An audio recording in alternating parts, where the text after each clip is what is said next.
Today we will be learning the secrets behind the Edison signature burger from Disney Springs.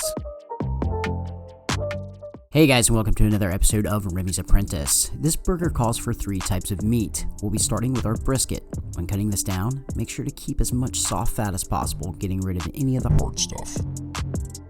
Our next selected cut will be sirloin, which is a lean cut and will bring more of a wild flavor to our fats in our blend. And last, but certainly not least, we have our short rib.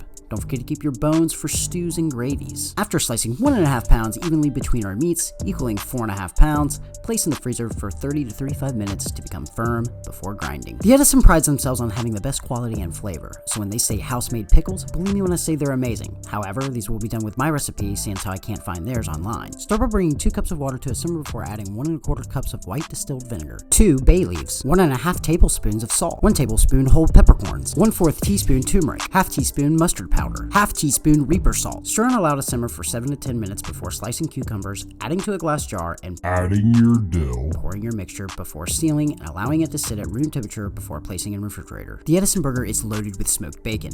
I will be slicing a pork belly thick before placing in a bowl, adding 4 ounces of salt, 1 cup brown sugar, 3 ounces of whiskey, preferably Jack Daniels, then allowing it to marinate in the refrigerator for 4 hours. Once our meat hits that 35-minute mark, add the chunks to a food processor or grinder, integrating fatty cuts with leaner cuts, then placing in the refrigerator until ready for patting. When 4 hours are complete with our bacon, add to a parchment-lined baking dish and insert into a 425-degree oven for 15 minutes before removing.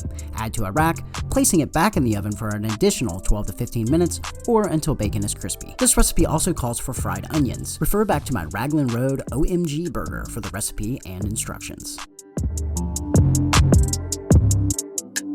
Next, we're going to pat out our burgers. This amount of meat should make in between 8 to 10 burgers.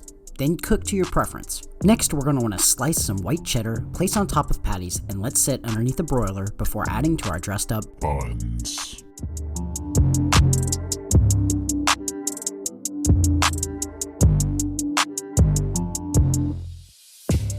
And there you have it, a very messy burger.